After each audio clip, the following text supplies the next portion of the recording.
Hi, I'm Trevor Mueller, the writer of Albert the Alien, Nexus Point, Repossessed, and now Los Ojos, which is available on Zoop. You can find me at trevoramueller.com or Trevor A. Mueller on all your favorite social media websites. And you're watching and listening to Two Geeks Talking.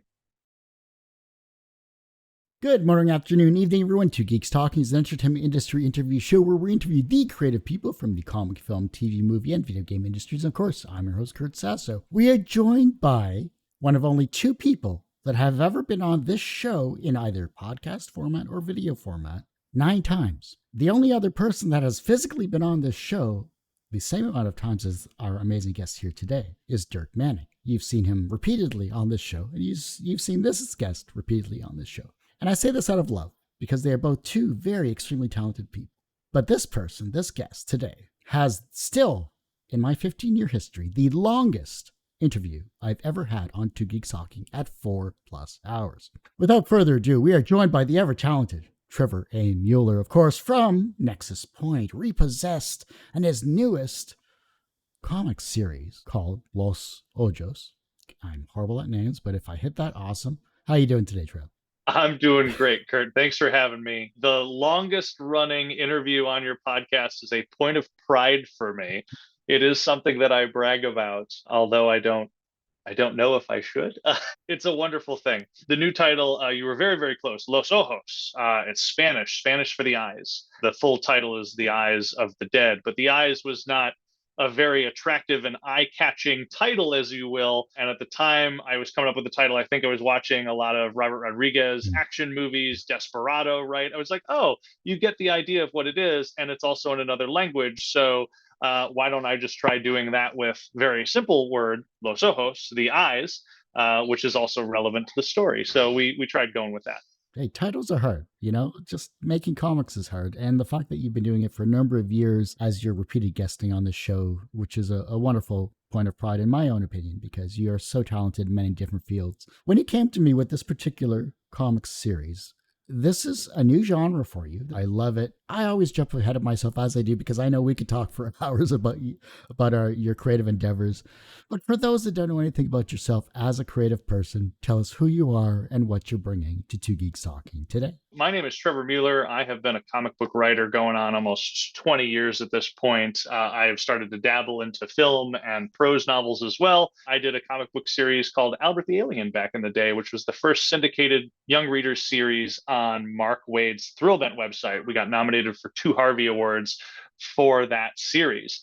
Since that time, I have done a lot of indie and self publishing. I've gotten published in a handful of anthologies, and then I had 2 series picked up in the same year on Webtoon's original series. So the publisher side of Webtoon, not the Canvas side where anyone can upload. That was Nexus Point, which is a cyberpunk action story about hackers fighting bounty hunters, and Repossessed, which I consider to be a supernatural workplace comedy. Webtoon really struggles with how to classify Repossessed, but it is about college kids working at a pawn shop that sells demonically possessed items. It's a love letter to 1970s and 80s era horror stories embracing the fact that they are silly by today's standards. Repossessed and Nexus Point are completely free to read online through Webtoon's website. What we are here to talk about today is my new series, which is my first straight horror action book, Los Ojos, which is also my first mature reader's long form story. So, very excited for that one. From what I've read, it's beautiful, interesting characters. It has a dark, gritty feel. It has almost a feel of like Supernatural meets Dawn of the Dead meets any amazing media that I loved back in the 90s and 2000s. And I have to ask though, how did this process in comic come about? And who's this incredible team that besides yourself on this? Let me answer the second question first, because I'm very proud of the team that we have on this book. Francesco Iaquinta is my artist on the series. He has been doing the art from the very first issue, which actually came out like 7 years ago. And we'll dive into that one in just a second. But Francisco's artwork has just been completely stellar on it. He introduced me to a fantastic colorist, Marco Pagnotta. Both Francisco and Marco are Italian. They live in Italy, and Marco's colors just really pop. And it was something very different from what I've seen in typical horror stories. So I really enjoyed the way that he just enhanced Francisco's artwork. And then we got Taylor Esposito on the letters, which Taylor's body of work speaks for itself. He has been an incredible collaborative partner as well, especially with the amount of and style of bubbles and narrative captions and everything that we kind of have to juggle within the confines of this story. To your first question, how did this story kind of come about? I came up with Los Ojos probably 7 years ago, and we had pitched it to a publisher that doesn't exist anymore. And it was always intended to kind of be a single issue, one and done story. It's like John Wick meets John Constantine. It is a action horror story about a contract killer that when he looks people in the eyes in Los Ojos, he does not see them as human. He sees them as angels or demons. And on his latest hit, he encounters something he's never seen before, and it changes his life forever. So you have this character who has a very binary view of the world, right? Very good and evil, very black and white. I always like to throw curveballs to my characters. And because we had set up the first issue to kind of be a standalone story, but we left it open for potential sequels, I had to think of what is that next curveball that we throw to this character. And it took about 7 years for me to answer that question. The answer ends up being, well, what if he ends up becoming a surrogate father? And so kids kind of run on the chaotic neutral scale, right? Like they are not malicious, but they can be sources of frustration, especially if you are not prepared for this. And for somebody who has a profession like a hitman, where you have to be at the top of your game for mental acuity and physical prowess and all of these things, if you're not getting a good night's sleep every night, if you're not able to kind of focus and concentrate, if you're not able to get your workout in, then how do you kind of deal with those types of situations? And how does your view of the world in this good and evil binary sense get thrown that curveball? That was part of what I kind of pitched over to Francisco, which is what if this hitman becomes a family man? And he's like, I love this idea. And I was like, cool, here's the curveball as well. It's not one more issue like the original. It's like 15 more issues. And so what we're putting together right now on the Zoop campaign is a 132-page full color graphic novel. It's got the original story that we did 7 years ago, now in color. And then it's got the continuation of that story in this first volume. And the intention is that we would collect, if this story does well, then we would collect parts 2 and part 3 in a graphic novel as well. And part 2 is actually almost done. So we're ready to go on that one. We're just waiting to see how this campaign funds, and then also obviously to get this campaign out into the world. So really, really long answer to your short question there.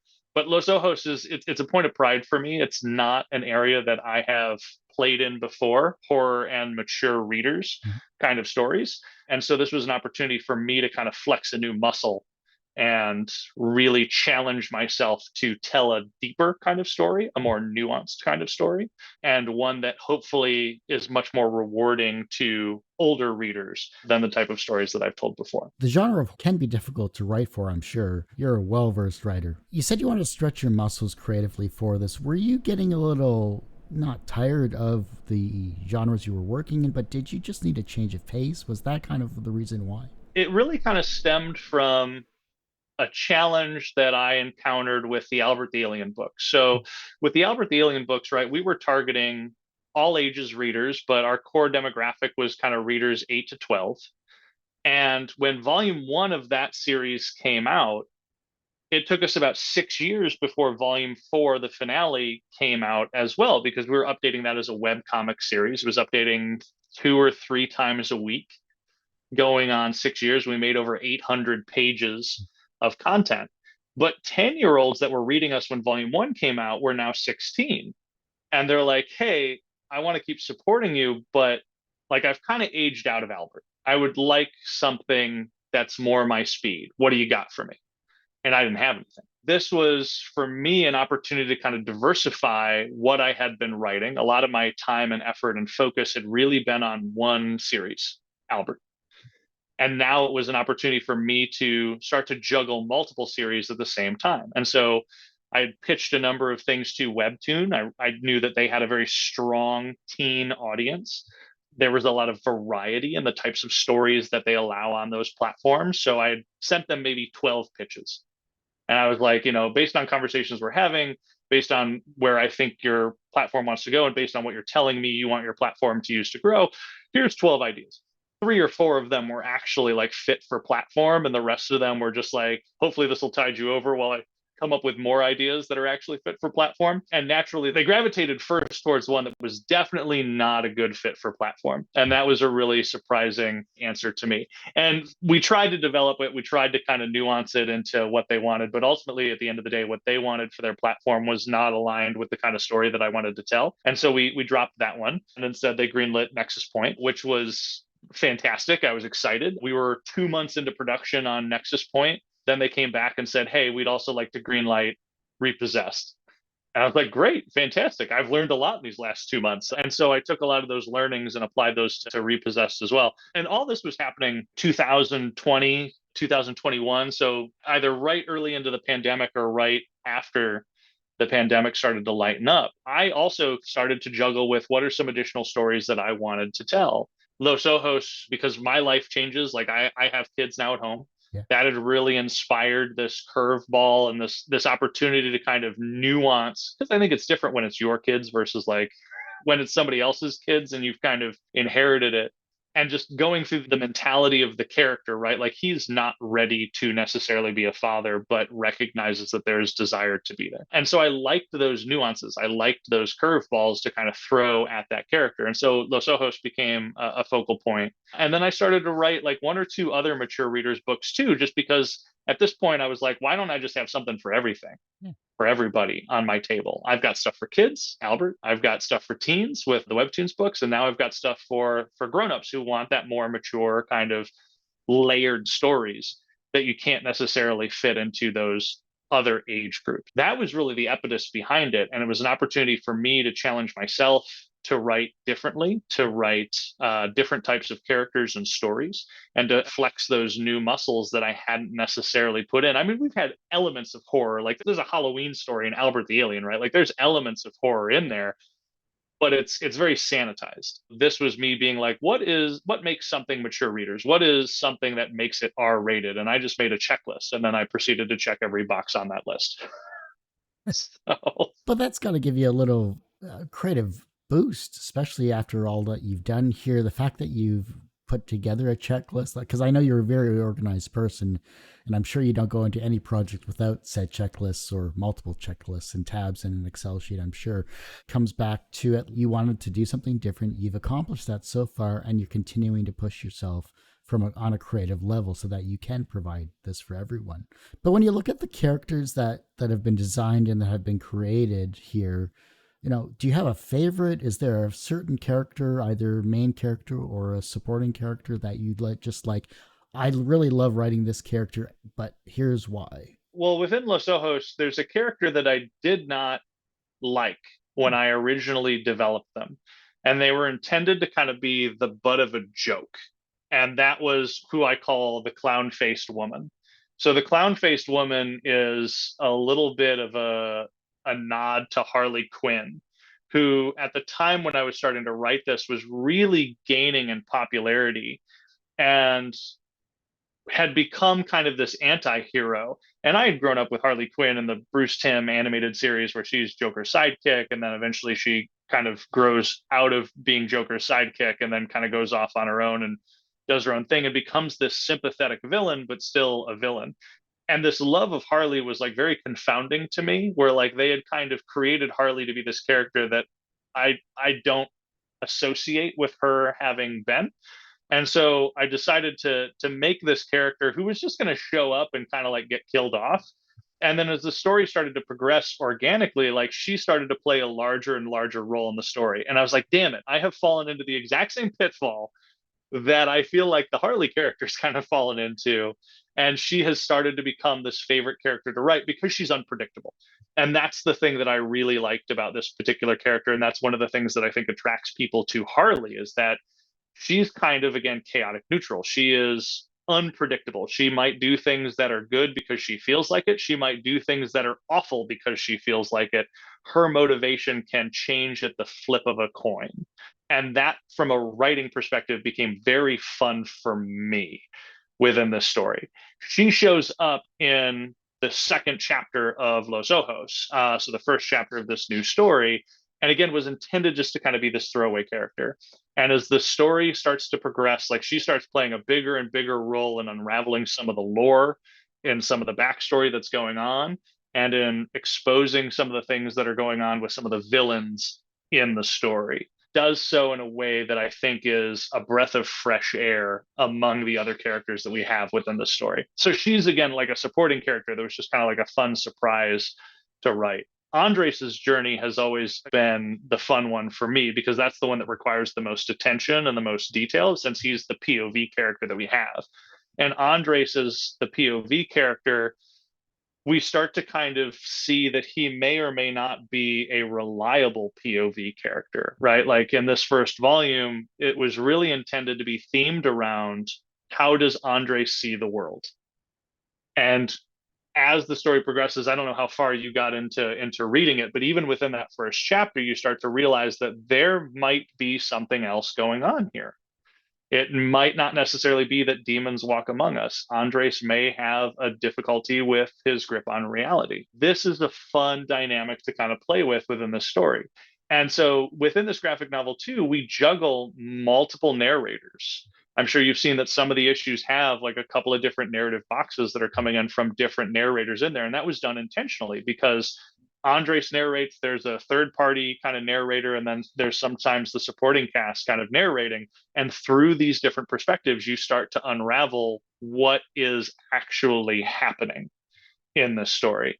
And that was a lot of fun for me. And that was something I've never tried to do before, and something I think would be very difficult to do for like a young adult, middle grade, or all ages story. And that's what I found interesting is you're weaving so many different tales, not only through the narration boxes, but you're also doing it through the characters themselves. And yes, I have read up to the clown face woman, and I've interacted with that portion of it as well. So I'm excited about continuing on from that point to really dive into what she's accomplishing in your story here. But you're taking an interesting twist of the horror genre. You're making it something a little more unique, a little different. I mean, it's still familiar because it's the horror genre, but you're at least giving it a breath of fresh air, as you mentioned. But I'm enjoying it because horror is not my thing. Like if I see a horror film or if I have to review something that's horror based, it just doesn't always do it for me. But when I read a comic like what you've put together with this, I'm engaged in it. My alarm popped off like 10 minutes before. It's like, oh, you have an interview with Trevor. I'm like, damn, I want to keep reading this. I almost didn't want to interview you at this particular time. I'm like, Trevor, give me an hour. I'll be right back with you. But so I love what you're doing. I'm excited to finish off the rest of the story here. And I'm glad to know that you have 2 and 3 coming out soon, hopefully soon after that, because I'll be first in line to grab that. So Well, thank you. I appreciate that. Yeah, and depending on how the campaign does, I mean, we'll definitely do a volume 2. If the campaign does well, we'll do volume 3. If not, we'll wrap it all up at the end of volume 2, right? Like, so we'll make sure that everyone gets an ending. I don't like to leave things hanging no matter what. There'll either be a volume 2 or there will be a volume 2 and 3. So we'll see how it goes. But please pledge, and that will help us to get to all 3 volumes. The thing that I really like as well about the horror aspect, right? The thing that you were just talking about there is that because we added in the action piece, John Wick meets John Constantine, I do think that makes the horror a little bit more fun and exciting, less frightening, a little bit more, one man with 2 guns fighting demons, right? There's a deeper psychological layer to it as well that I'm hoping that readers will pick up on, which is this concept of perception. And are these demons real? Is the way that he sees the reality true? And that can also be frightening, to have your worldview and your perspective on life be thrown into question. I thought that was an interesting, nuanced piece as well that people may or may not pick up on if you're reading or if you're watching this interview and you read the book. Hopefully you will, because now I've kind of prompted it. But like that's what I'm kind of trying to layer into the story a little bit as well is this concept of there's, yes, demonic horror. There are monsters in the book, but then there's also this psychological horror component, gives it, I think, a little bit more depth and a little bit more nuance. I'm just curious though, because the fact that you, of course, are a father, you have 2 children, and the fact that You've been writing for over 20 years here. Some of your real life must have seeped into your writing of this particular series because, one doesn't live a life of chaos and not pick up a few things here and there from real life and throw it into the book. You've just outed my secret. I do moonlight as a hitman for hire. Oh, sorry. Uh, yeah, no, I'm kidding. No, it's somebody once described to me that being a parent is never getting a good night's sleep again in your life. And again, that plays into a role with Andres, who should be haunted by nightmares and stuff, but sleeps fairly soundly because he believes he's on a crusade. He believes he's ridding the world of evil, and as that starts to get called into question, his life starts to unravel. His worldview is unraveling around him. My journey as a parent has not been dissimilar. I mean, I love my kids, but yes, they keep me up at night, and there are moments of frustration and stress, as there are with any parents. As a writer, we tend to focus on what are the nuances that we pick up, what are the observations that we're making of the human condition, and how do we apply those to character. And so picking up on those negative aspects of parenting and then applying those to, again, somebody who has to operate at peak efficiency became an interesting element within this story. Yet simultaneously, like, there's so much love there with kids, and I love my kids unconditionally. It's this weird phenomenon where I would throw myself into traffic without hesitation to protect them.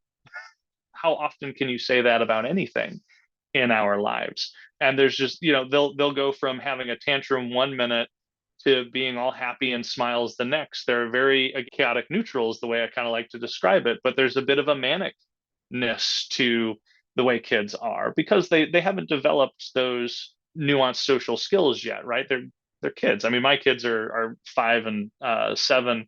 The kid that's in this story is 5 years old as well. And there are a couple of moments that I did extract exactly from my life, like when he has to babysit Tony, when Andres has to babysit Tony for the very first time, and Tony's like, "This is not the mac and cheese that the way mommy makes it," and he's like making a mess and stuff. And you get that, like that absolutely happens. And the kid's not doing it to be malicious. It's just they like it a particular way. They want it that way, and this is the only way that they know how to communicate that at this point. But Andres, who's never been around kids, right, does not necessarily understand that and is pulling his hair out, almost literally trying to appease this child who is much more difficult for him to handle than any of the demons that he has to fight within the story.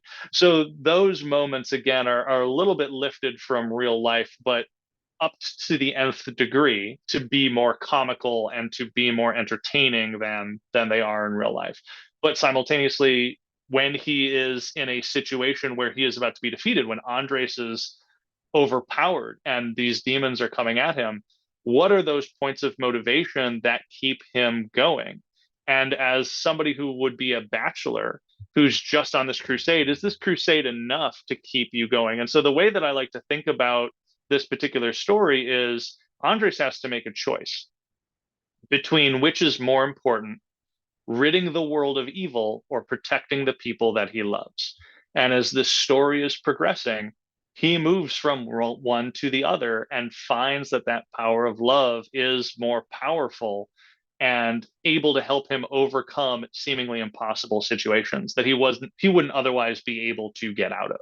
You have an amazing team around you with this series here. I just love the fact that you have an international team. You've all put together an amazing series so far. But what was a piece of artwork you got back, especially after a 7-year hiatus, that was just way better than what you actually received previously? This is just incredible. It was interesting because when we originally did the series, the publisher that we were working with wanted kind of like a PG-13 vibe to it. And Francesco being Italian, like PG-13 is something very different over there. So like we would say things like no nudity, and then the characters would go to a brothel, and then he would draw a bunch of topless women. And I'm like, no, we got to cover that up. Like we got to cut that out. Or he had like a demon that wasn't wearing any pants. And like, we got Demon Dong on the page. It was like, we got to put that demon in a kilt or something, man, because that's not PG-13. It just meant something very, very different. And so we would send these these images in that I was like, we can't use these. And we had to edit them in the original cut. We've changed those in this version. So the first issue is now kind of the uncut version of the story.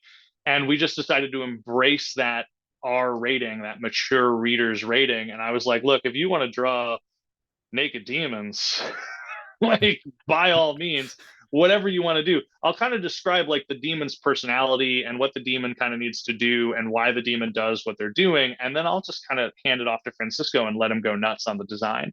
And he'll come back with just these really fun and interesting ways for these demons to look. And he doesn't always design them in advance. Sometimes he'll just design them on the page. And that becomes really exciting for me when I get that artwork in, to see how does this creature look, because I had an idea in my head of what might be there, and then he'll come back with something. I'll be like, hold on a second, I need to rewrite a little something in the story because I want to take advantage of this design that you've made. So it becomes fun and collaborative, but it's not necessarily done in advance. It's like improv. We just kind of keep saying yes and back and forth to each other, and it becomes this fun collaborative process over and over again. And it just keeps feeding the creativity that both of us have in there.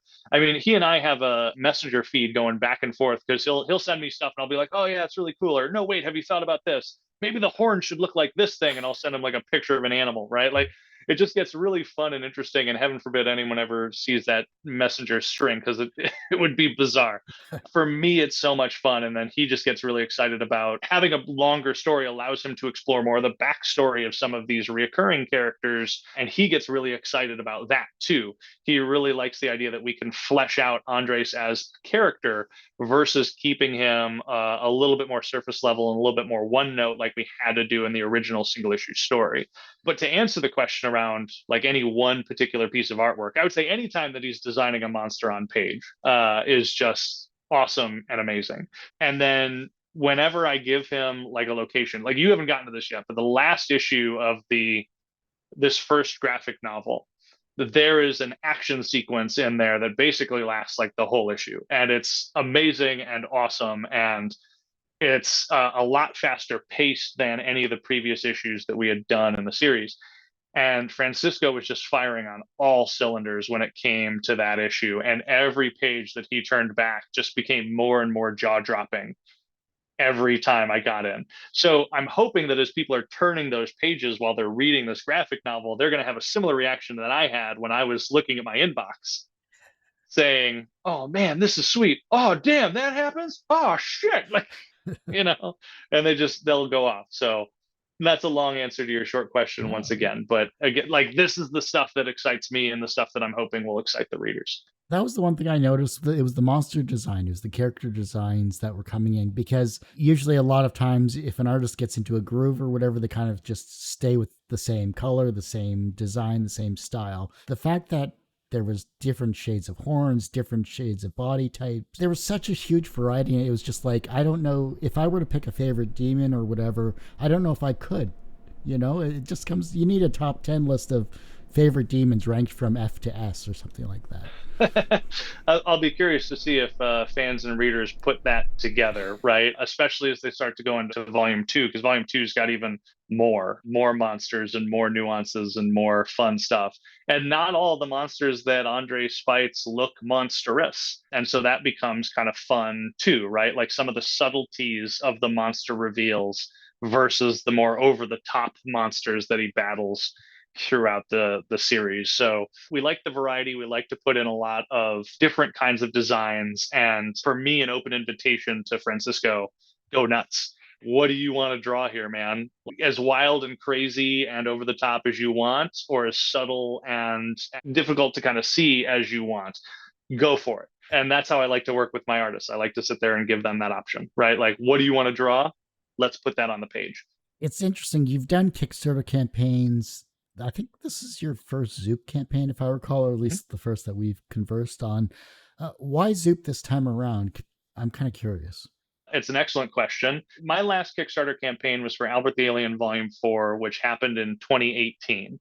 So two things. One, the world of crowdfunding has changed dramatically since that time. We've gone through a pandemic. There have been new capabilities out there. The indie comic scene has changed and innovated a lot since my last Kickstarter campaign. And while this book has been done for a while, like I just kind of sat on it because I was a little nervous to pull the trigger because it was such a departure from what I had written before. And I didn't know how much of my previous audience would translate over into it because, again, that was a kid's book, and this is definitely not a kid's book. At the same time, I really liked what Zoop was doing within the crowdfunding space. As somebody who hasn't done crowdfunding in a while, there are a lot of steps and processes that people who haven't done one before are probably unaware of. You're constantly marketing and talking about the thing. You've got to do fulfillment when it's done. You've got to find a printer. You've got to make sure that you're getting through customs if you're printing overseas, or dealing with any kind of shipping issues as you're getting out either the books in or getting the books out to readers. Zoop covers all of that.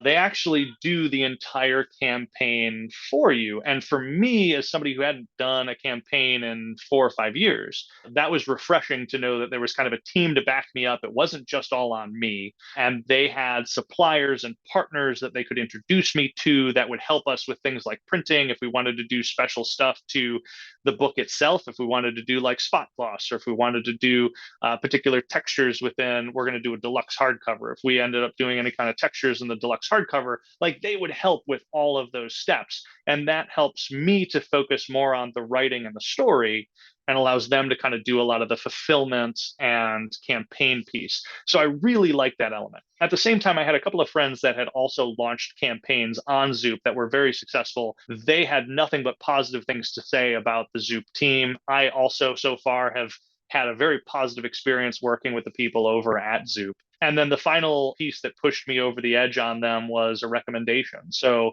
one of my friends who's an editor, Heather Antos, I had been talking to her about crowdfunding and saying like, well, who are you excited about in the space right now? Like, who do you really like? And where are you kind of looking when it comes to new books coming out? And she made introductions.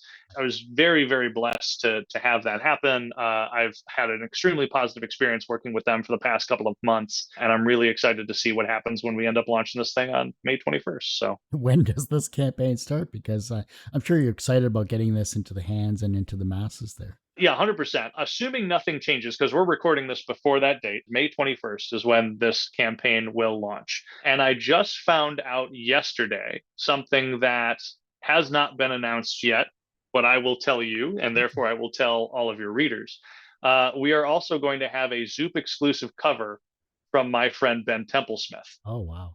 Ben is going to do a cover for Los Ojos Volume 1. So the cover that you saw that you put up earlier is the Francesco cover that we will have available. I mean, we'll bring that one to cons.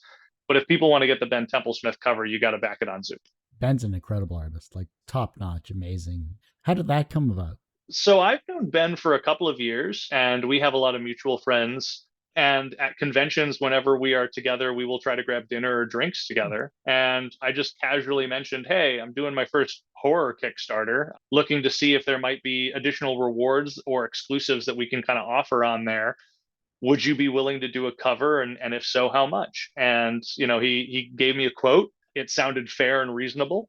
And I just sent him the book, and he's reading it this weekend, and he's going to start working on the cover. So within the next 2 weeks or so, we should hopefully have like a couple of drafts for what that cover is going to look like, and then it'll be done before the campaign ends. So we'll be able to upload that as an update to people, so everyone gets a chance to see what it looks like. But I'm a big fan of Ben's, and again, he's been an incredible friend of mine for the last several years. Francesco, my artist, is a huge fan of Ben's. And so this was like, when I think horror artist in the comic book space, the first name that comes to mind for me is Ben Templesmith. So that was again a very exciting coincidence. What levels, what perks do we have? What do we have available for those that are going to back this campaign, other than this amazing book here? So the book will be available both digital copy and deluxe hardcover. You can also get a signed copy of it from me. We will have these exclusive Ben Templesmith covers that we just talked about.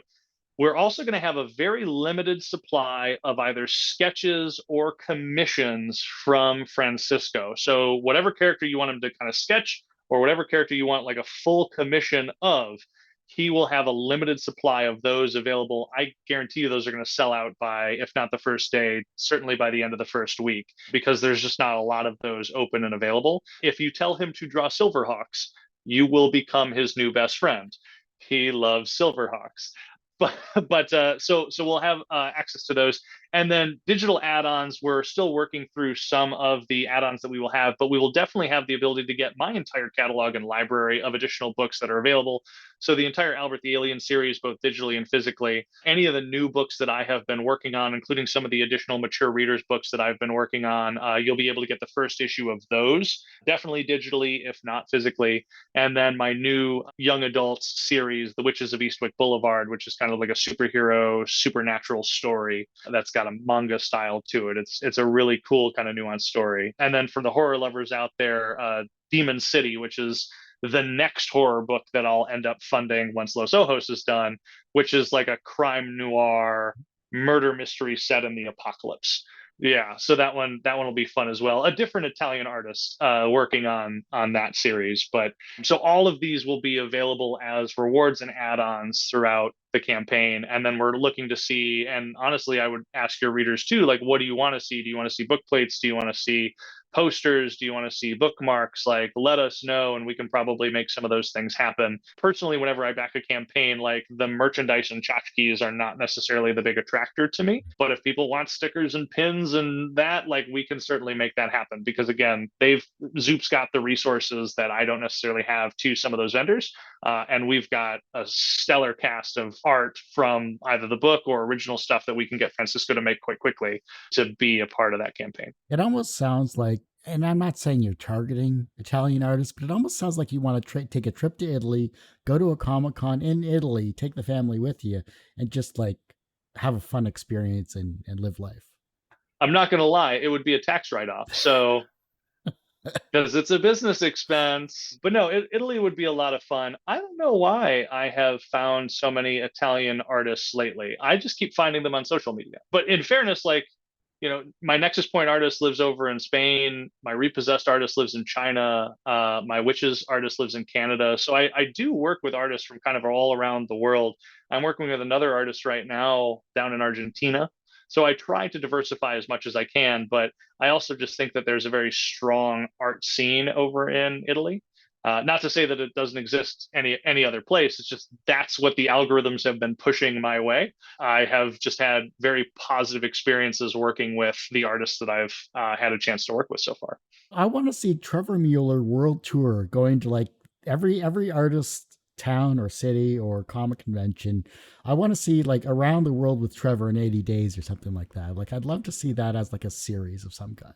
I used to do a lot of world traveling before I had kids when I was over in marketing. I did have a chance to visit a number of countries that I otherwise never would have gotten a chance to see. One of them actually gets featured in Los Ojos, because one of the characters is living over in Singapore. And we had regional offices over in Singapore. And Singapore was such a lovely country and such a lovely experience to visit and to go to. And I'm sure to live there would be magical. I mean, it's like utopia.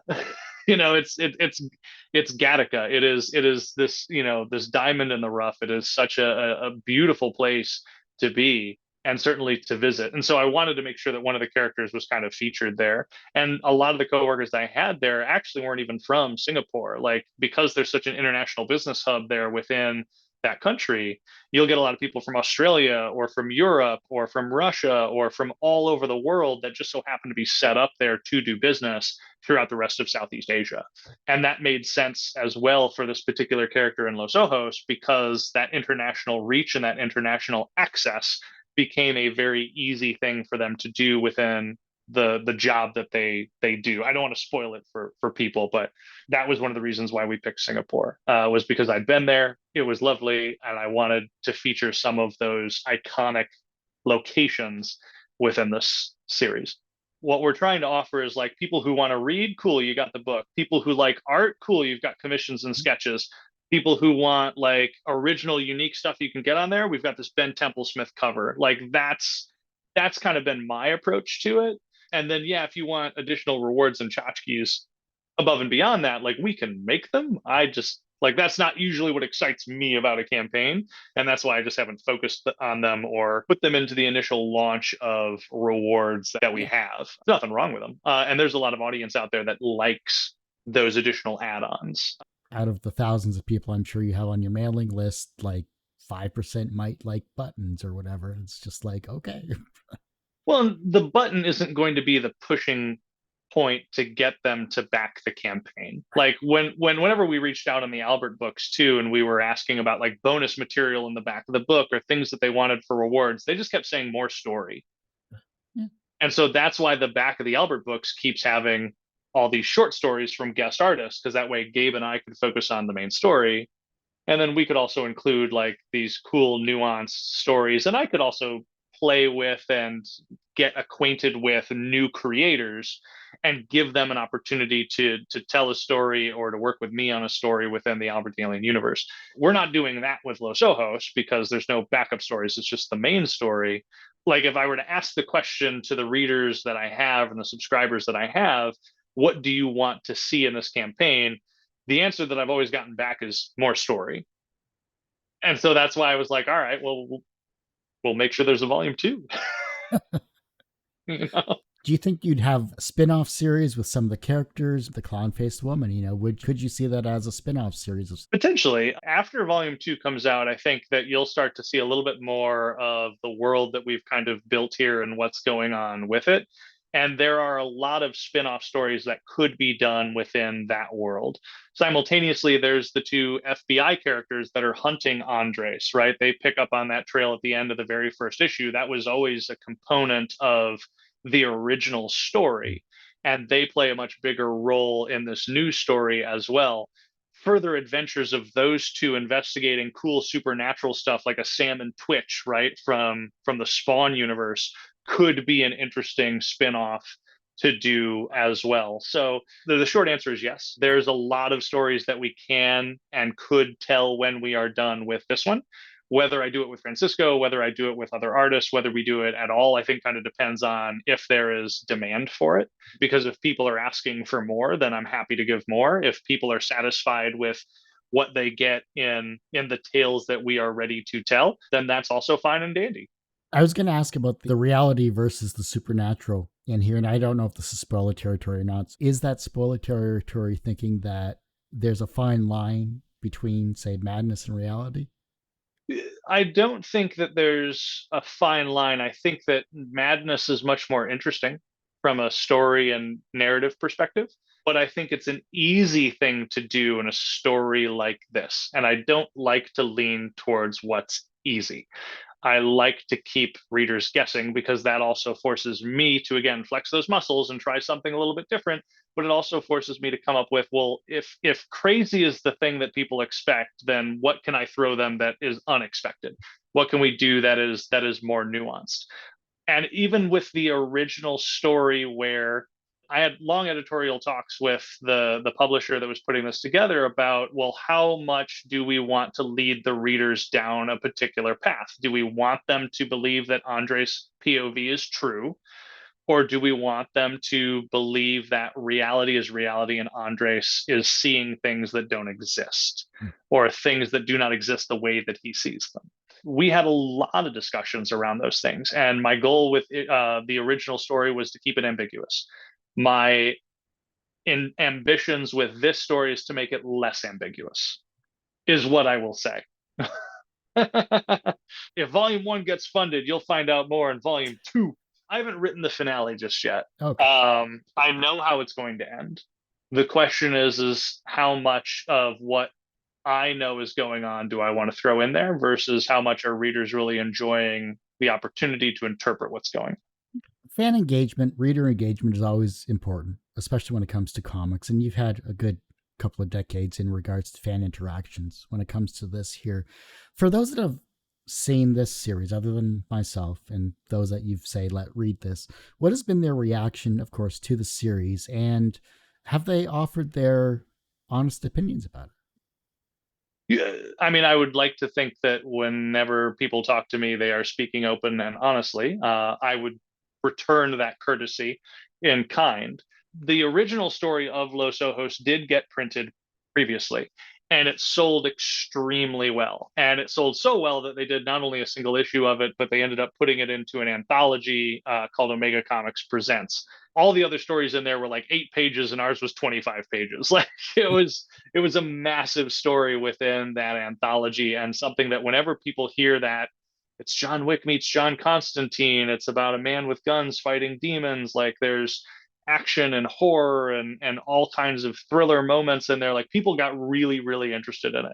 And we had press releases and reviews and stuff from that original piece that were exactly what we were going for. Like they would sit there and they would say this story was predictable until it wasn't, and then I had to go back and reread it, and then I picked up on what the nuances were, and suddenly this became much more interesting.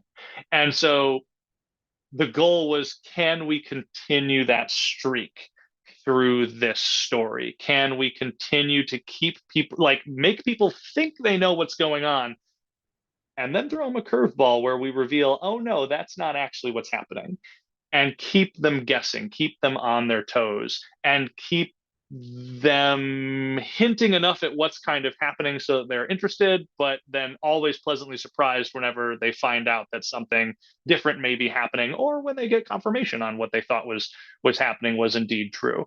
That's what we were really kind of trying to do with this story. So I also did a limited print run of that original series, that original book, that single issue story leading up to this graphic novel. And I did it as a bit of a pulse check to sit there and say, hey, if I'm pitching this book out to people at conventions, is there interest? Are people buying this book?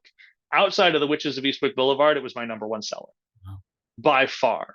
I mean, people really liked this idea about man fighting demons, whether they be physical or personal, right? Like, and everyone, I think, has their own demons that they have at home, and some people deal with them and some people lock them up and some people try to ignore those demons.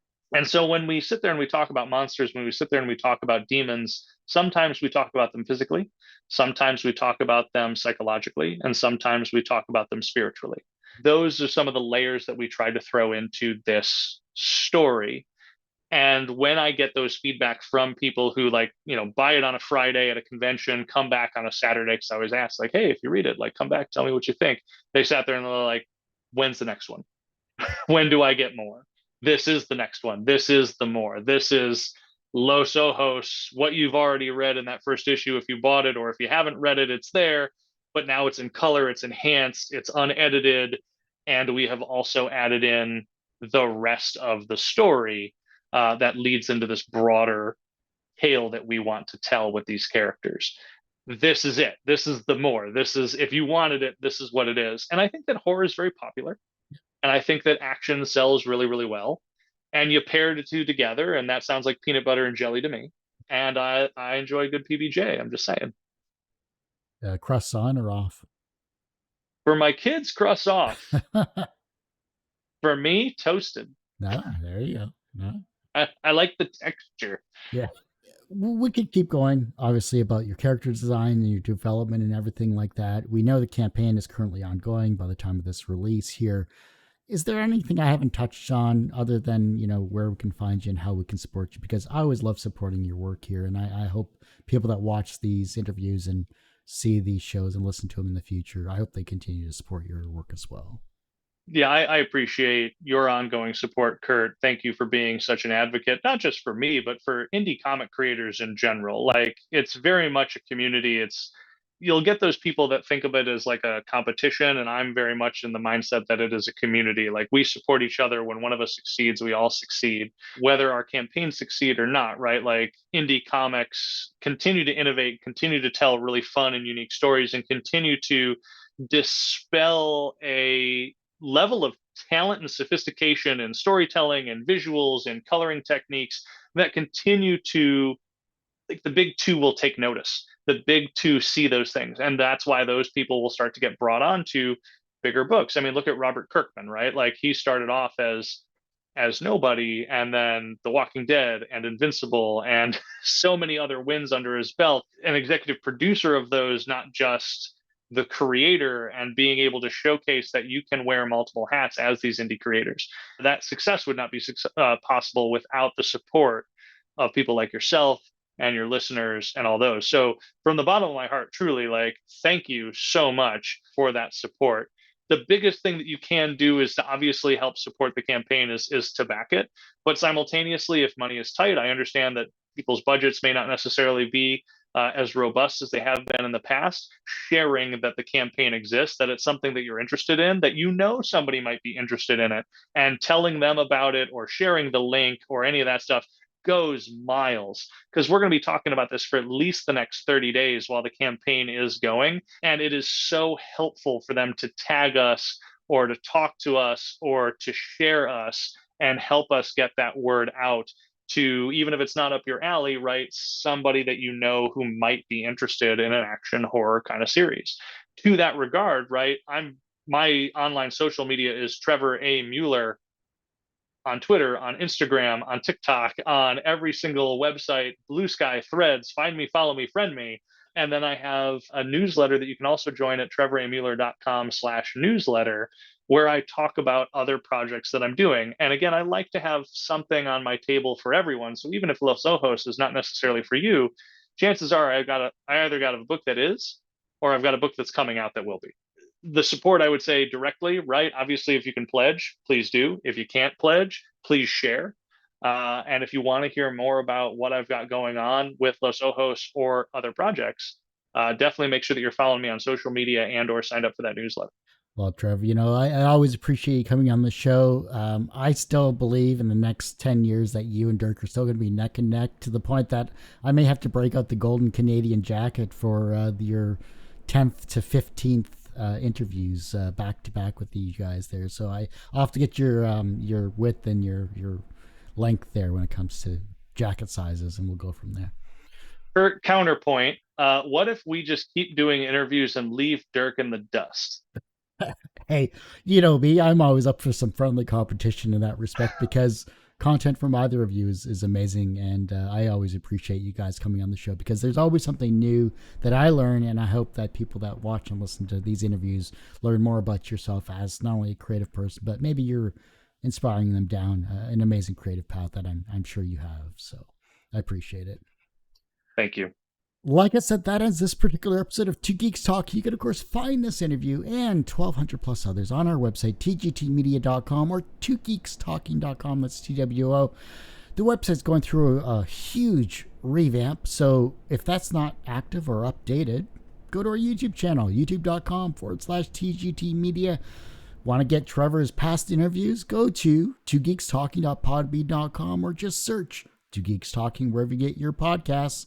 And as I say every week, everyone has a story to tell. It's up to me to bring that out. Thanks for listening and watching on Two Geeks Talking. Thank you so much.